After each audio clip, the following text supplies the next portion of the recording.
High বন্ধুরা, আজকে তোমাদের কাছে শেয়ার করতে এসেছি পাবদা মাছের ঝাল। আজকে আমাদের বড় বড় পাবদা মাছ এনেছিল।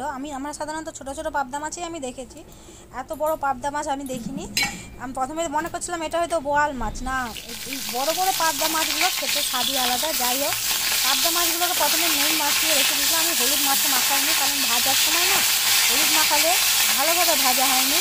যাই হোক, নুন মাখিয়ে রেখে দিয়েছিলাম। তারপরে কড়াটা গরম হতে তার তেল দিলাম। তেলটা গরম হওয়ার পর মাছগুলো দিয়ে ভালো করে ভেজে নিয়ে আমি আগে থেকে শিলপাটায় বেটে রেখেছিলাম কালো সর্ষে, সাদা সর্ষে আর একটু কাঁচা লঙ্কা।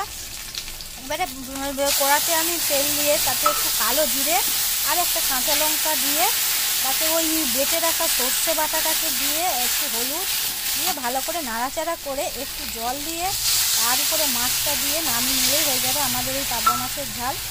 আমি অনেক দিন দু চার দিন হয়ে গেল ভিডিও দিইনি, কারণ রথের জন্য আমাদের ঘরে ব্রাহ্মণ আসে রথের জন্য। এবারে তার কাজকর্ম করতে করতে আমি ভিডিও করতেও ভুলে গেছি আর ভিডিও দিতেও ভুলে গেছি। এটি ছিল আগের ভিডিও, এটি তোমাদের সাথে শেয়ার করলাম। আর আমার ভিডিওগুলো যদি ভালো লাগে অবশ্যই আমাকে ফলো করো এবং আমার পাশে থাকো।